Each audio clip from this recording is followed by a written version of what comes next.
فيقول النبي صلى الله عليه وسلم: يا جليبيب ألا تتزوج؟ فنظر جليبيب رضي الله عنه إلى النبي صلى الله عليه وسلم وقال: يا رسول الله، ومن يزوج جليبيب في الدنيا ولا مال ولا جاه ولا جمال؟ فتركه النبي صلى الله عليه وسلم. وفي اليوم الثاني ناداه رسول الله صلى الله عليه وسلم قائلا: يا جليبيب ألا تتزوج؟ فقال له جليبيب: يا رسول الله، ومن يزوج جليبيب في الدنيا ولا مال ولا جاه ولا جمال؟ فيمر يوما آخر على رسول الله صلى الله عليه وسلم، فيقول له النبي صلى الله عليه وسلم: يا جليبيب ألا تتزوج؟ فيقول جليبيب رضي الله عنه: ومن يزوج جليبيب يا رسول الله، ولا مال ولا جاه ولا جمال، إذن تجدني كاسدا. فقال له النبي صلى الله عليه وسلم: غير أنك عند الله لست بكاسد يا جليبيب، اذهب إلى بيت فلان من الناس واطرق بابه وقل لهم: إني رسول الله صلى الله عليه وسلم، وقد بعثني نبي الله لخطبة ابنتكم، فزوجوني ابنتكم. وكانت الفتاة من أجمل نساء الأنصار. فذهب جليبيب على تردد وطرق الباب، فخرج إليه الوالد وقال: ما الذي جاء بك؟ قال النبي صلى الله عليه وسلم: يسلم عليكم وقد بعثني لخطبة ابنتكم. فقال الوالد: يا جليبيب، لا مال ولا جاه، كيف نزوجك؟ بما جئت لتخطب ابنتي؟ وصاحت الأم لزوجها: أيزوج جليبيب وهو على هذه الحال، ولا مال ولا جاه، وابنتنا في موقعها وموضعها التي هي فيه، فهي من أجمل النساء، ويم الله لا يتزوجها جليبيب. فسمعت الفتاة الحديث في سترها، فتصرخ بوالديها من الداخل: كيف هذا؟ أتردان رسول الله صلى الله عليه وسلم؟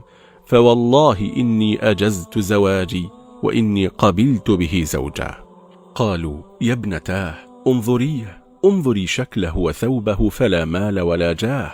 فقالت الفتاة: والله لا أقطع أمرا أراده رسول الله صلى الله عليه وسلم، ولا أرد خاطبا أرسله النبي صلى الله عليه وسلم. وأقيمت ليلة الزفاف، فدعا لهما النبي صلى الله عليه وسلم: اللهم صب عليهما الخير صبا، ولا تجعل عيشهما كدا كدا. وفي هذه الليلة إذا بمنادي الله ينادي: يا خيل الله اركبي، يا خيل الله اركبي، حي على الجهاد، حي على الجهاد. فيسمع هذا النداء جليبيب رضي الله عن جليبيب، فترك رضي الله عنه زوجته في زينتها، وخرج مسرعا يلبي نداء الله عز وجل. وانتفض إلى ذلك النداء، وبدأت المعركة، والتحمت السيوف، وقاتل مع الذين يقاتلون. ثم انتهت المعركة، ونزلت السيوف من على أعلى الرقاب، وبدأ الصحابة يتفقدون من جرح ومن استشهد. ثم جاءوا رضي الله عنهم إلى النبي صلى الله عليه وسلم. قال النبي صلى الله عليه وسلم: ألا تفقدون أحدا؟ قالوا: يا رسول الله، كل من فقدناه وجدناه، ما بقي أحد. قال النبي صلى الله عليه وسلم: لكني أفقد حبيبي جليبيب، اذهبوا فابحثوا عنه.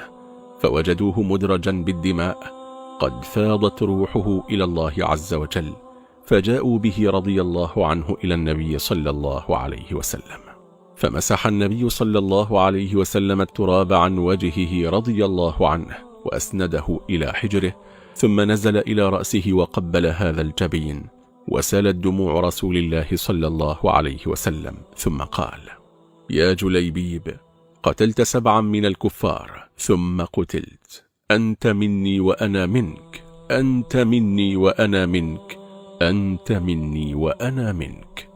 ثم أشاح رسول الله صلى الله عليه وسلم عنه برأسه يمينا، ثم قال: أتدرون لما أشحت بوجهي يمينا؟ قالوا: لما يا رسول الله صلى الله عليه وسلم؟